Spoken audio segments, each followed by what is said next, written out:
I'm going to tell you a story that I've never shared with anyone before. Not my family, not my closest friends.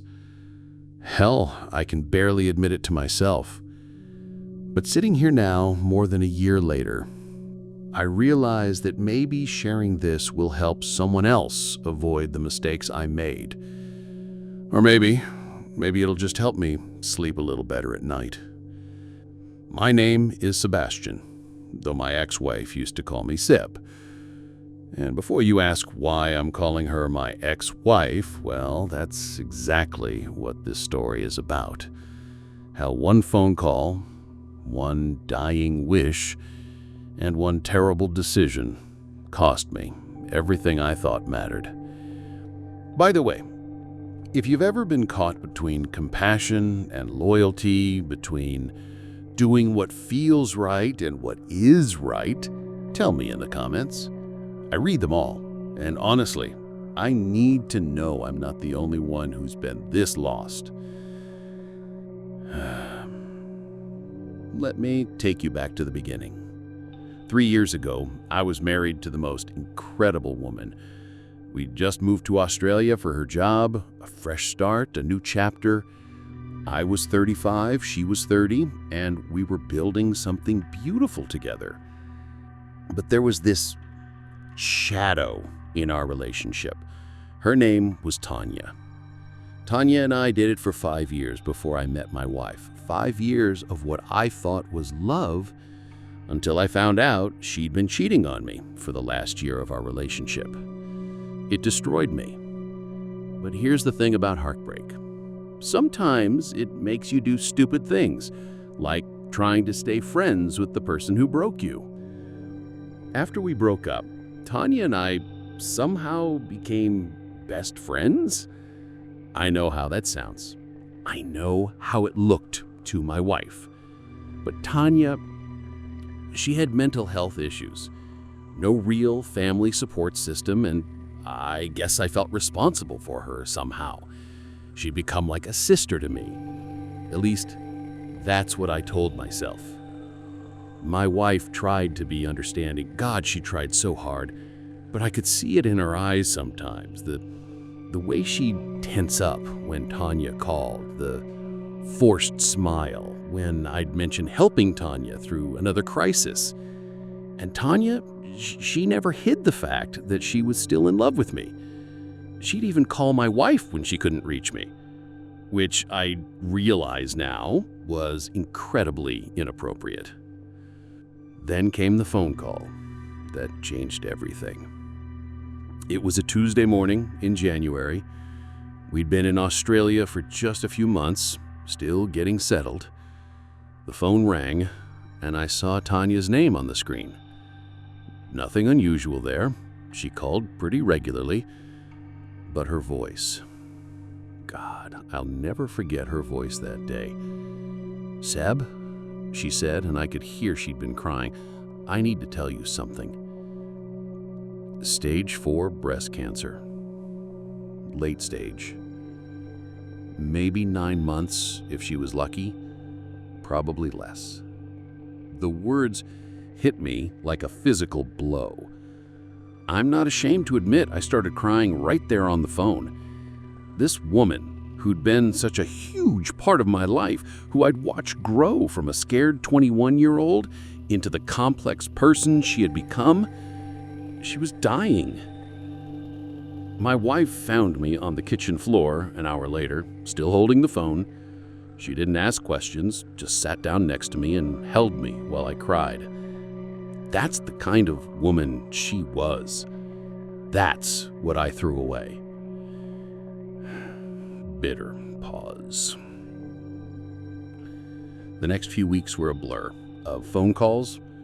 Tanya's treatment wasn't working. She was scared, alone, and she had a request. A dying wish, she called it. She wanted to spend the remaining time with me. Not as friends, not as family. She wanted us to be together the way we used to be. She wanted me to come back to Canada, to leave my wife and my new life and be with her until the end.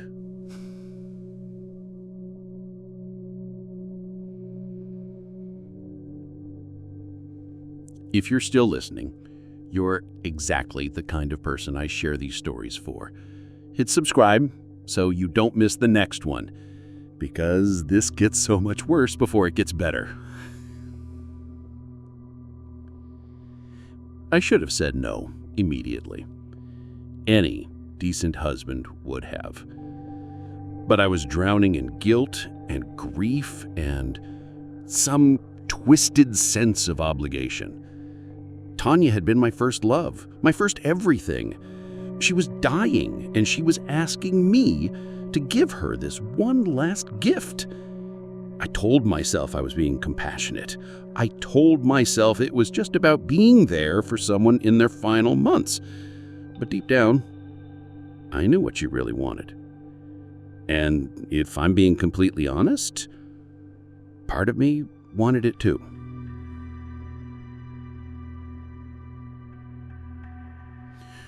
When I told my wife, I watched her heart break in real time. She just looked at me and said, "What about me?" 3 simple words. 3 simple words that should have snapped me out of whatever madness had taken hold of me. Instead, I said the most selfish thing I've ever said in my life. If you can't leave your job, I'll visit you whenever I get the chance. She walked out without saying another word. I didn't see her for 3 days. I bought the plane ticket that night. I told myself I was doing the right thing, that any compassionate person would do the same. I convinced myself that my wife would understand eventually, that she'd see I was just being a good friend to someone who was dying. But she didn't see it that way. When she finally came home, she told me she'd contacted a divorce lawyer. I flew to Canada in January. Tanya met me at the airport, and for a moment, it was like going back in time. She looked thin, fragile, but she was smiling in a way I hadn't seen in years. She threw her arms around me and whispered, "Thank you for choosing me." Choosing her, not helping her, not being there for her. Choosing her. And in that moment, I realized what I'd actually done. I hadn't made a compassionate choice to help a dying friend. I'd chosen my ex-girlfriend over my wife. The next few months were complicated. Tanya and I fell back into old patterns. We talked for hours, shared memories, and yes, we were intimate. I told myself it didn't mean anything, that it was just comfort for someone who was dying, but that was a lie. Meanwhile, my wife stopped answering my calls, stopped responding to my texts. I was losing her, and I was too caught up in playing house with my dying ex to fight for my marriage. Here's the cruel twist in this story. By June, Tanya's condition started improving. Not cured, not in remission, but stable enough that she might have years instead of months. And you know what she told me then? She told me she thought we should just be friends again, that she'd gotten what she needed from me, and now I should go back to my wife. She'd gotten what she needed. 7 months of having me all to herself, of proving that she could pull me away from my marriage whenever she wanted, and now that she wasn't actively dying, she was done with me. I flew back to Australia in August. My wife was gone. She'd moved out, taken half our stuff, and left me a note.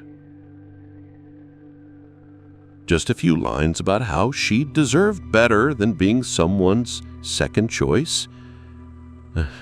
She hoped I was happy with my decision. She was wrong about one thing, though. I wasn't happy. I was miserable. I traded my marriage, my future, my integrity. For what? For the few months of living in the past with someone who never really loved me the way my wife did. I tried to win her back. Flew back to where she was living, showed up at her work, sent flowers, wrote letters, all the romantic comedy bullshit you do when you've ruined everything and you're desperate to fix it. She met me for coffee once. Just once. She looked different, stronger, more beautiful if that was possible. She told me about her new job, her new friends, her new life. A life that didn't include me. "You made your choice, Seb," she said. "You chose her over me. Not once, but every day for 7 months. You can't undo that." I begged. I actually begged her to give me another chance.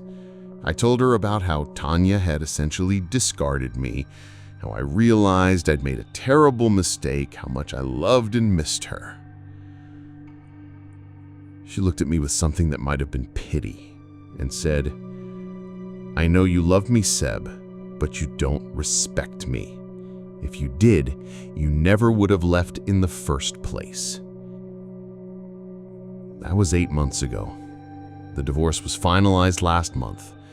Tanya is still alive, by the way, and dating someone new. She sent me a wedding invitation. She's getting married in the spring. The audacity is almost impressive. I know what you're thinking. You're thinking I'm a selfish asshole who got exactly what he deserved. And you know what?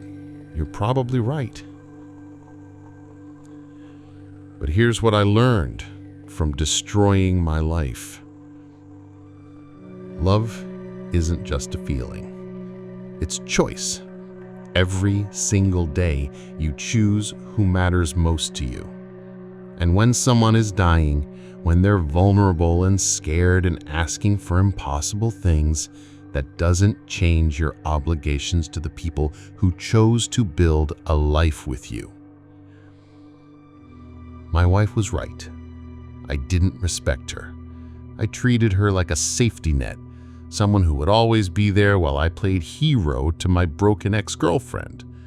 I convinced myself I was being noble, but I was just being selfish. I live alone now. I have for over a year.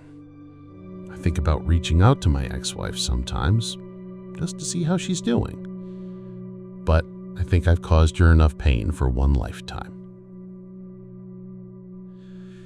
If you're in a situation like this, if someone from your past is asking you to choose them over your present, please learn from my mistake.